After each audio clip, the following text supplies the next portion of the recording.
monitors out there now, and some you can, I've got to stand, I'm sorry. Some you can attach to your computer and it'll give you graphs, some you'll just see for the moment. But what's really neat is this Freestyle Libre, I call it DEFCON because it's been a nightmare for the phone calls I get, but Dexcom has been really amazing. You put this little transponder on. The ones we put in the office are the size of a quarter, 3/4 high. The DEFCONs are about maybe an eighth the size of your phone, and they attach onto your belly, and then you wave your glucometer over it, and it tells you what your sugar's been doing over the last several hours. This has been a real transformer in both of our practices. I'll get a 2-week look at what your sugars are doing. I'll have you do a food log, and we can pinpoint exactly where your issue is. And I've watched sugars go from 180 in the morning down to about 100 in a matter of a month. And, let's be truthful. We all kind of like tell ourselves little stories. You're like, well, it's not that bad, right? Because we all do it. That little bit of ice cream won't raise my sugar.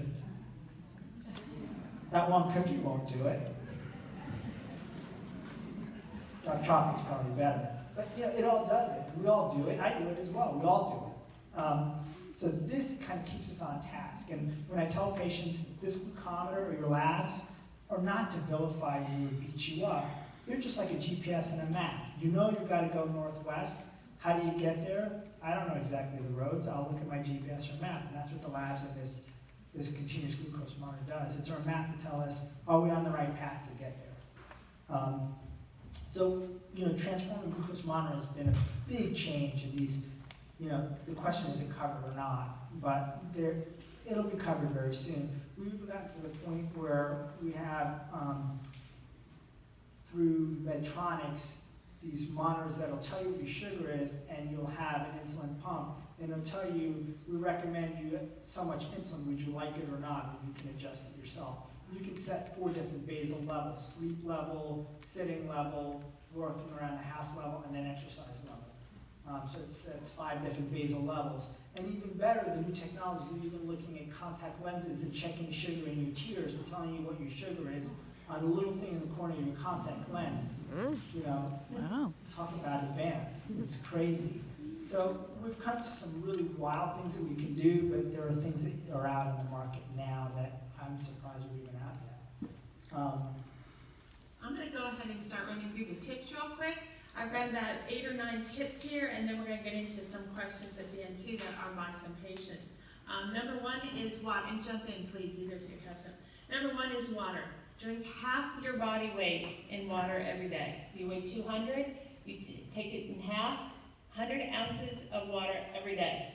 No questions asked. Start with 2 glasses in the morning, 1 before lunch, 2 before dinner. So And that's not coffee and tea, that's water. That's You water. can put lemon in I will it. do unsweet tea maybe. Are you okay with unsweet tea? Yeah. Or carbonated water, but yeah, it's not. That'll help you stay full as well. I mean, sometimes, when you think you're hungry, you drink some water, you already feel like you're not as hungry as you thought you were.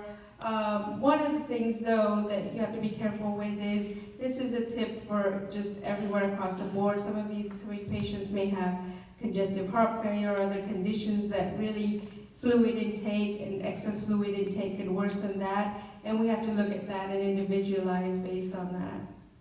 Perfect. Number 2, put some whey protein in it. They did a study with some diabetics, type 2 diabetics. They gave them 50 grams of whey protein before a meal that was white toast and jelly. And guess what? They had much less excursions from the people who had the whey protein versus those that didn't. So where I like to use this is for when you know that you're going to a family dinner or a holiday or a birthday party, and you know that there's going to be macaroni and cheese and fried chicken and all your favorite foods and desserts. Try a whey protein shake before. See if that helps you. Some people, this really helps. Just keep your blood sugars down.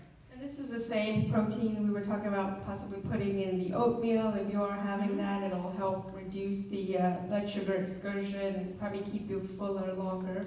The one on the right is a vegan. It's pea protein. So if you are vegan or trying to stay away from some of that animal whey protein, you can also do the Actually, pea vegan. protein has been shown to be actually possibly superior to whey protein. So Really? yeah, I really like pea protein a lot. I like that Vega one. As an ex-bodybuilder, like I would have never told you that was possible.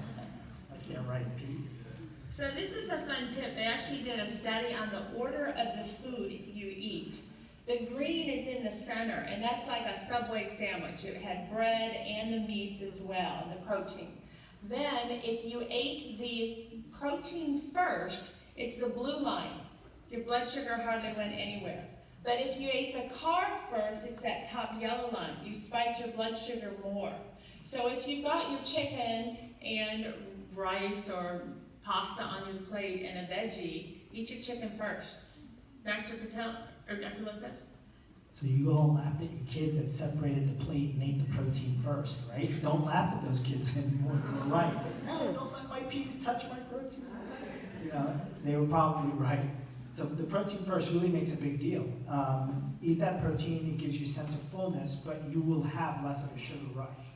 And you won't have that spike in your sugar. It's no different than the whole concept of oatmeal and nuts, right? Or whey. I think it also makes you fuller quicker. So I actually did a similar talk about a couple months ago, and Sharon was talking about this during my talk, that eat your protein and vegetables and, you know, leave maybe your breads or all that stuff to later. So the same meal that you guys have in front of you, I was going to be eating mine afterwards, so I took out everything from that pita and ate everything that was inside it, including the cheese and avocados or whatever, and being vegetarian, most of the rest of it was all just vegetables for me. So by the time I finished eating that, I didn't even really eat or want the pita, the potato salad, or the cookie. I was already full. So not only will it help your sugar, but I think you'll probably get full a lot quicker and probably maintain that fullness for longer. Let's see, the next tip is resistant starches. Dr. Lopez, you want to talk a little bit about those? Sure. So, you know, beans and legumes are some of my favorites. These actually do have some starch and carbohydrates to them. These added to any kind of a meal will make a big difference on insulin sensitivity. You don't have the same rise that you do with a plain bowl of rice. But very interestingly, cooked versus cooled rice. Cooled rice actually had a increase of